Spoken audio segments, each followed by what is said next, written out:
जय हिंद। योगी आदित्यनाथ जी महाराज ने दो रिसेंट इंटरव्यू दिया, एक इंडिया टीवी तो दूसरा रिपब्लिक मीडिया नेटवर्क को। पहले सुनिए उनकी बाइट। उमर गौतम और उसके सहयोगी की जो गिरफ्तारी हुई है, इसके विषय में भी ये कहा गया कि कोई साक्ष्य नहीं है कि इन्होंने जबरन धर्म परिवर्तन कराया या किसी को लालच दिया या किसी को पैसा दिया या कोई विदेश से पैसा आया। लेकिन क्योंकि एक मामला बनता है, धर्म का मामला बनता है, मुसलमानों के खिलाफ बनता है, इसलिए उनको गिरफ्तार किया गया।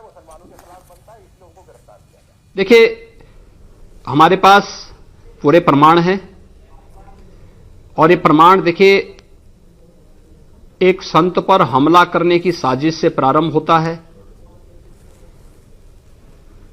और छद्म नाम से आश्रम के अंदर घुस करके सर्जिकल ब्लेड के माध्यम से प्रहार करना। उनके पास असले नहीं थे, लेकिन जब हम इसकी तह में गए कि वास्तव में ये क्या है, ये सर्जिकल ब्लेड क्यों ले जाना चाहते थे और क्या ये वास्तव में हिंदू ही हैं, लेकिन पता लगा नहीं हैं दूसरे समुदाय के, लेकिन छद्म नाम से ये आश्रम के अंदर घुस करके एक संत पर हमला करना चाहते थे, उसके माध्यम से उनकी हत्या करना चाहते थे।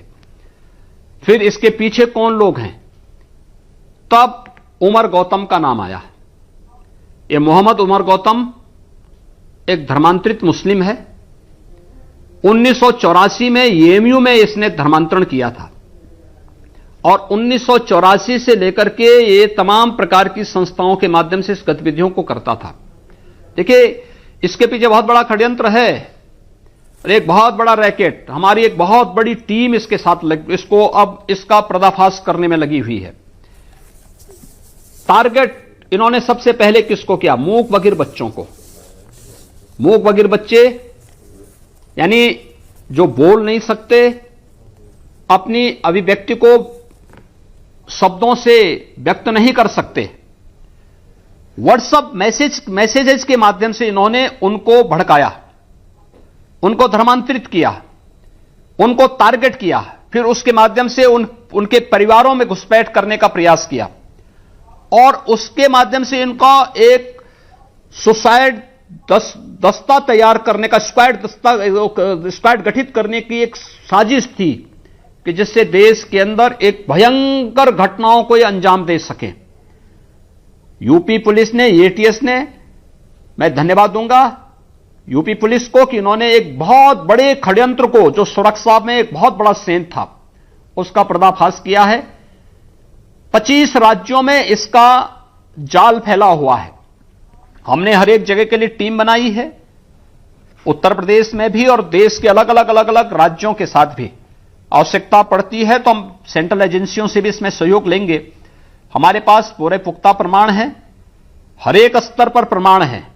ये प्रमाण इस बात के भी हैं कि विदेशी उन संस्थाओं से जिनका अराष्ट्रीय गतिविधियों में संलिप्तता है, वहां से इनको पैसा मिला है। इनकी गतिविधियां समाज विरोधी भी हैं और राष्ट्र विरोधी भी हैं, यह भी हमारे पास उसके पुख्ता प्रमाण हैं।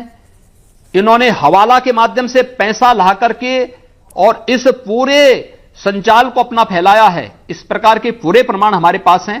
समय आने पर और जहां पर हमें साबित करना होगा वहां पर हम इसको साबित करेंगे, लेकिन हम देश के खिलाफ और हिंदू समाज के खिलाफ किसी भी प्रकार के षड्यंत्र को कतई स्वीकार नहीं करेंगे और ऐसे किसी भी षड्यंत्र को समय रहते कठोरतापूर्वक उसके खिलाफ कार्रवाई भी करेंगे। पूरा एक टीम काम कर रही है। 500 लोगों की टीम को मैंने लगाया है इसमें। कोई एक सामान्य एक व्यक्ति नहीं, एक अधिकारी नहीं, 500 हमारे अधिकारी इस पूरे उसमें लगे हुए हैं। इन दोनों चैनलों पे एक चीज आपने देखा, एंकर ने जासना मंदिर को लेकर कोई सवाल नहीं किया, जहां से इस रैकेट का पर्दाफाश होना शुरू हुआ। जो दोनों यति नरसिम्हानंद सरस्वती को मारने आए थे, अगर वो पकड़े नहीं गए होते तो इस नेटवर्क का खुलासा नहीं होता। लेकिन दोनों चैनलों ने उसके ऊपर सवाल नहीं किए, लेकिन खुद योगी आदित्यनाथ जी महाराज ने उस घटना का जिक्र किया। दोनों चैनल पे एक चीज़ और आपने कॉमन देखी होगी, इतनी बातें होने के बावजूद भी किसी ने सवाल नहीं किया कि जब यति नरसिम्हानंद सरस्वती के ऊपर इतना खतरा है, दो टेररिस्ट अटैक असफल हो चुके हैं जो कि पब्लिक डोमेन में है, उसके बावजूद भी उनको सुरक्षा क्यों नहीं दी जा रही है?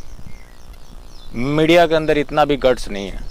अब वो कहाँ से मैं नहीं जानता, उनके ऊपर किसका दबाव है मैं नहीं जानता, तो इसलिए मैं फॉल्स एलिगेशन में बिलीव नहीं करता। लेकिन हैरानी की बात यह है कि योगी आदित्यनाथ जी खुद जिक्र करते हैं, ये मीडिया वाले डासना देवी मंदिर का जो वाकया हुआ उसके ऊपर ये लोग नहीं कुछ पूछ रहे हैं, उनको खुद बोलना पड़ रहा है। जब इन घटनाओं का वो जिक्र करते हैं उसके बावजूद भी ये लोग सुरक्षा को लेकर मौन हो जाते हैं, कोई सवाल नहीं होते। आगे उन्होंने कहा कि इसके लिए उन्होंने 500 लोगों की टीम बना रखी है, केंद्रीय एजेंसियों से मदद ली जा रही है। उसके बावजूद भी जो तथाकथित केंद्रीय सरकार के समर्थक हैं, जो कि यानी कि नरेंद्र मोदी की, जो इमरान पकड़ा गया, उसको लेकर भी सवाल नहीं खड़े कर रहे हैं। दिग्विजय सिंह ने भी तो यही काम किया था जब वो जाकर जाकिर नाइक का पीठ थपथपाए थे। यही काम नरेंद्र मोदी जी ने 2 बार कर दिया। तो उसके लिए दिग्विजय सिंह के ऊपर सवाल होंगे, लेकिन नरेंद्र मोदी ने किया इसलिए इनके ऊपर सवाल नहीं होंगे। अब सबको लगता है कि कोइंसिडेंस होगा।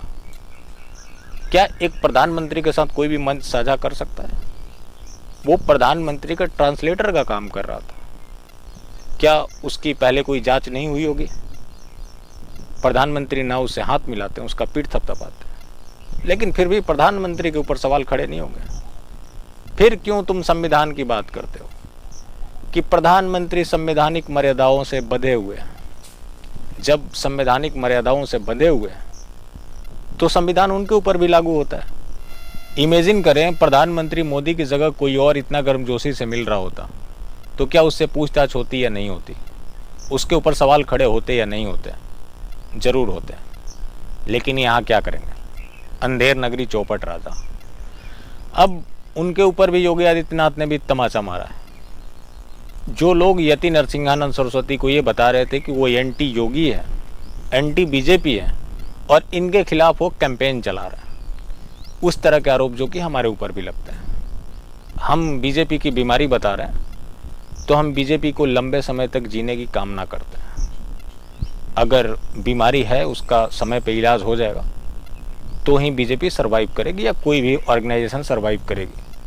कुछ लोगों को लगता है कि ऐसा करने से कांग्रेस आ जाएगी, तो कांग्रेस को अब देखने के लिए दूरबीन लगाना पड़ेगा। वो भी बची हुई है तो किसकी वजह से? नरेंद्र मोदी की नाकामी की वजह से। 3 स्टेट का चुनाव हारे थे, हालांकि मध्य प्रदेश को इन्होंने रिकवर कर लिया। किसकी वजह से हारे थे? किसकी नीतियों की वजह से हारे थे? जाहिर सी बात है नरेंद्र मोदी की वजह से हारे थे। तो आज जहां भी कांग्रेस थोड़ी बहुत बची हुई है, जिसको आप दूरबीन के सहारे देख पा रहे हैं, वो मोदी की नाकामी का जीता जागता नमूना है। जिस कांग्रेस को लेकर तुम डर रहे हो वो कांग्रेस अब खत्म हो चुकी है। बीजेपी ही आज कांग्रेस है। सारे कांग्रेस के नेता बीजेपी में शामिल हो गए और बीजेपी का पूरी तरह से कांग्रेसीकरण हो चुका है। फिर जिस कांग्रेस से डर है आपको, वो कांग्रेस तो आपके सामने है और सत्ता में है। कांग्रेस एक विचारधारा है जिसने इस देश को खत्म किया। वही विचारधारा आज फिर से इस देश को खत्म कर रही है। उसी को रोकने की तो लड़ाई हम लड़ रहे हैं, जो कि आगे भी जारी रहेगा। बाकी फिर मिलते हैं। जय हिंद।